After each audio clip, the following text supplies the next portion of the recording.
چطورین؟ خیلی خوش آمدین به یه ویدیو دیگه از پی ام فامیلیا. سلام بچه‌ها، وقتتون بخیر. امیدوارم حال احوالتون خوب باشه.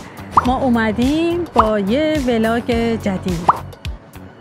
قراره چیکار کنیم؟ قراره بریم ساندویچ کثیف بخوریم بچه‌ها. یه سری رستوران میخوایم بریم الان که اینا نمیگیم مثلا خیلی در داغون ولی سطحشون پایینه. کثیف و ارزون بچه‌ها، فقط کثیف. قراره الان بریم یه چند تا رو تست بکنیم و بعد از اون حالا ممکنه نمیذارن توی مغازه بخوایم از مغازهشون فیلم بگیریم. آره بچه‌ها احتمالاً میگیریم میبریم خونه بعد دیگه با هم دیگه شروع میکنیم نگاه کردن و تست کردن. با ما همراه باشید. همراه ما باشید.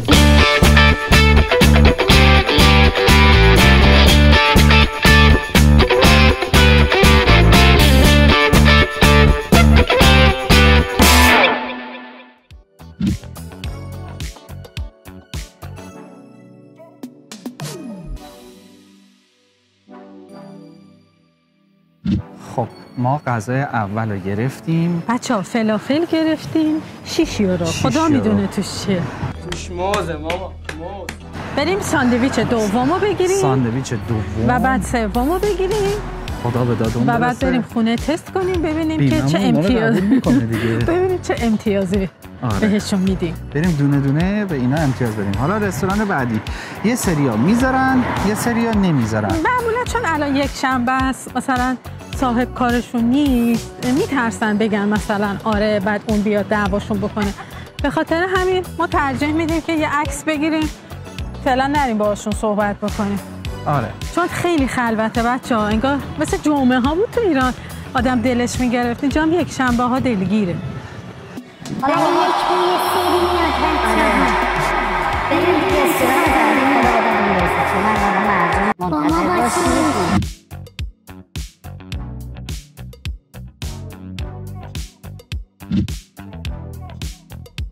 ما غذای بعدیمون هم گرفتیم. حالا یه خورده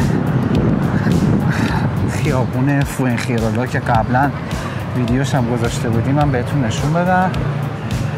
یه خیابون خیلی خوب و اینکه بچه‌ها پر مغازه است. مثلا یه دونش هر چی بخواین توش پیدا میشه. پر رستوران. البته اون سمتی که نگاه میکنین دریاست. حالا خیلی مشخصه. اینم همون رستورانی بودش که رفتیم غذا رو گرفتیم ازش. بچه‌ها من الان فیله مرغ گرفتم با یه دونه سیب زمینی پر شد 9 تا. البته الان هم اگه میبینین که همه چی تعطیل خودی که یک شنبه است. اینو جمعه شنبه خودمونه. باز هم توی اروپا خیلی به ندرت پیش میاد که مثلا مغازات این موقع شب باز باشن و چه میدونم مردم تو خیابون باشن. همشون اگه وسط هفته باشه الان بازن همه. میرن میخوابن. نگاه کن عشق میکنن اینا. نگاه کن. بره قشنگ واسه خودش. پیرن. روزهای عجیبیه دیگه. یه سری آتلت، یه سری مغازه مختلف. اینا هم که فکر کنم بالا بودن زیادی. میدونی چرا؟ خیر میدادن شبیه. بچه‌ها الان دیر وقت نیستن. الان فکر کنم ساعت 8:30 درسته؟ آره نه. 10 من نه ساعتم نکشیدم. 9 الان ساعت 9. 9. خیلی ما تا برسیم به ماشینمون یه خورده زمان میبره. بریم ماشین رو برداریم بریم رستوران بعدی.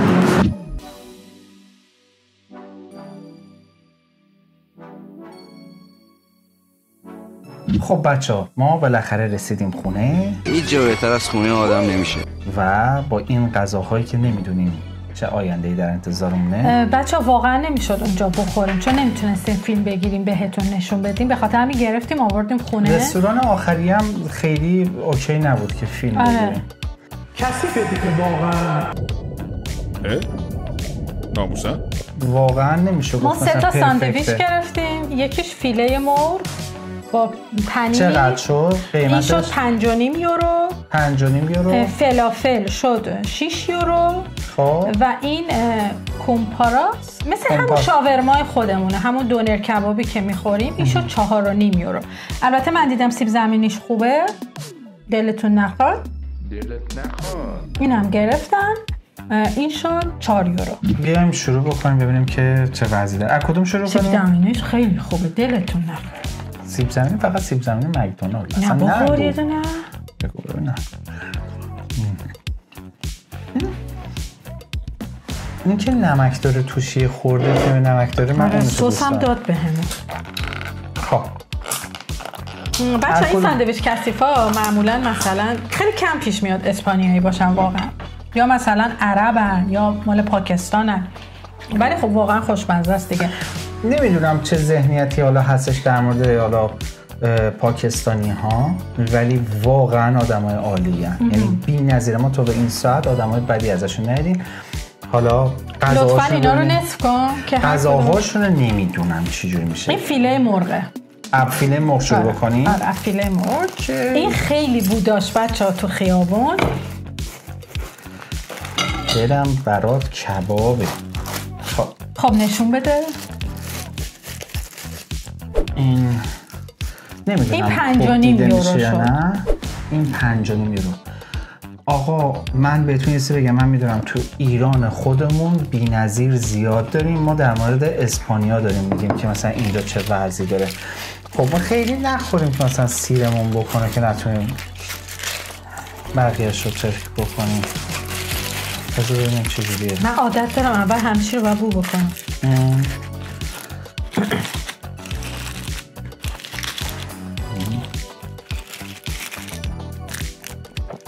ببین از 0 تا 10 نمره میدیم.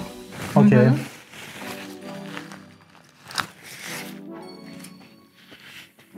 نمک نداره. اولین ایرادش. نونش خیلی خوبه. آره نونش واقعا کوچکتر از این نبود. تنها چیزی که در دسترس بود. من از این خوشم اومد. من به این 8 میدم. ببین اینو بفرمایید شما یه دفعه امتیاز بالا ندید. نه من اینو واقعا خوشم اومد. چون سیب زمینیش هم بچه‌ها خیلی خوبه. نه سیب زمینی جزء نه امتیاز نیست، ولی واقعا غذاش خوبه. من اینو خوشم اومد. واقعا شما مرغ دوست نداری خیلی. منم باهات موافقم، بهش 8 میدم. یه ذره قیافه هاشون شاید گول زننده باشه ولی سسش خیلی خوب بود. سسش خوب بود. فقط تنها ایرادش این بود که نمک نداشت. خب شاید یه سری دوست دارن، شاید یه سری دوست نداشته باشن. مرغش هم بو نمیداد. اینا که استادن تو مرغ. یعنی این رستوران که نمیگن. این چی میگن؟ از این کنار خیابونی هست. آره این واقعا اسپانیایی بودن همشون. این مرغیه واقعا اسپانیایی. آره. خب دیگه نخورم. سیه میشی. آره بعدیش فلافلی یه عرب بود. البته ما یه دفعه دیگه این فلافل خورده بودیم. این دفعه دوم این شوربه دیگه‌اش بود بکنم. این نبودش. نه این نبود. این اولین بار اون اومدیم مثلا من تو این خیابون اولین. ولی هیچی فلافلای ایران نمیشه که توش ترشی میذارن. تنده. به نظر من هیچ غذایی در دنیا به خوشمزگی غذاهای ایرانمون نیست. مثلا کوچه مروی میرفتیم و عربا بودن فلافل میدادن. خب. خیلی خوشمزه. آقا جان این فلافل اینا من اونجوری که دیدم فلافل رو لهش کرد. چرا داری ازش سوسه تیکم میکنه؟ آقا ببینید این فلافل رو خوردش کرد. آره با گوجه و کلم اینو خوردش کرد که مثلا دای نونا گذاشت و اینا. من بیشتر راغب بودم مثلا با نون باگت و اینا باشه. چرا با این نونا این شکلی میدن؟ ببینید این نوناشون یه جوری اصلا انگار فکر میکنه خامه. خیلی خوشمزه. پخته کامل نشده. خدایی آخه خیلی خوشمزه. عجب سوسیسی همش گوشته. یه ذره احساس چربی دارم. خیلی چربه. مال سسشه. سس که چرب نمیشه که. اون سری که اون یکی رستوران خوردیم طعم فلافل نمیداد. نه این طعم فلافل میده، فقط چربه. من 6 بهش میدم. نه من بهش 7 میدم. نه 6. 7 زیادشه بابا. چربه مرجان. این نرمی و این مال سس مایونزشه. چون تو کیسه هم سس مایونزش ریخته بود. چون اینا با سرخ کن سرخ میکنن. یعنی آماده داشت. چیزی نبود که لیچ روغن باشه. اینو من دوست ندارم دیگه. نه دوست دارم جلوی خودمون درست بکنه، وقت ببره. ببین رستوران کثیفه. هم راست میگه دیگه، ولی به نظر من بچه‌ها چرب بود. چربه. یعنی مثلا کسی که حساس باشه مثلا وای غذاش چربه فلان اینا، گرچه ما حالا رستوران سطح بالایی نبود ولی این غذا برای کسی که خیلی حساسه به روغن و فلان اینا چربه به نظر من. پس تا الان برنده ما مرغ است. مرغ جلو روی خودمون درست کرد. آره اینو من دیدم. مرغ همه چیش آماده بود جلو روی خودمون. مثلا اون قسمت تاموجری دیدی می‌خواست این بریده ساتوش شکمشو می‌خواست پاره بکنه، هش میداد شکمشو بالا. ببین اینو باید بازش کنی.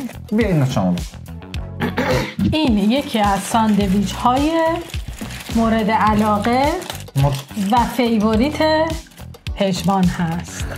ما هاپومون جلومون نشسته، ما نشستیم نمیدونم ما داریم چی کار میکنیم. چیزی جون بیا سیب زمینی بخور دختر. یه دختر بیا بابا ببر تو خونت بخور. خب ببین چون من اینو اینو نه دیگه خیلی نمیتونم سیر میشم. من میخوام اون مرغه رو بخورم واقعیتش. ما بیشتر حالا مثلا خیلی اهل فست فود اینا نمیگم نباشیم ولی خیلی نرفتیم، مثلا حالا تجربه زیادی نداریم تو این کشور. حالا مکدونالد و اینا مثلا آره اوکیه، مثلا خیلی ها میرن ولی مثلا غذاهای محلیشون مثلا رستوران محلیشون این رستوران ها رو مثلا ترای بکنیم. اینا خورده طعماشون متفاوته. بچه ها این خیلی خوشمزه است. من واقعا نمیدونم با چه گوشتی درست میکنه که 4.5 یورو میده ولی پر گوشته. همش گوشته. این گوشتشه؟ مرغم داشتم من امروز دیدم ولی واقعا خوشمزه، یعنی حتی بمونه فردا هم بخوری خوشمزه. من نمیدونم این با چه گوشتی درست میکنه که میگه 4.5 یورو، چون ببین گوشت گاو مثلا کیلو چنده؟ گفت گوسفند رو گفت 25 یورو 22 تا نه گوساله یا گوسفند. آقا گوسفند رو گفت 22 یورو. گاو شما ارزونش هم بخواید بخرید دیگه مثلا فلان بیسار اینا 12 13 تا 15 تا اوکی. تازه رستوران قصابیای حلال که گرون میدن. من موندم این با چی درست کرده که حالا نونش هم البته نونش هم تو خودش درست کرده. ما اینو دیدیم تنور داشت، متاسفانه نمیشد من اینو ضبط بکنم اونجا. اینا پاکستانی هست. اینا پاکستانی هست.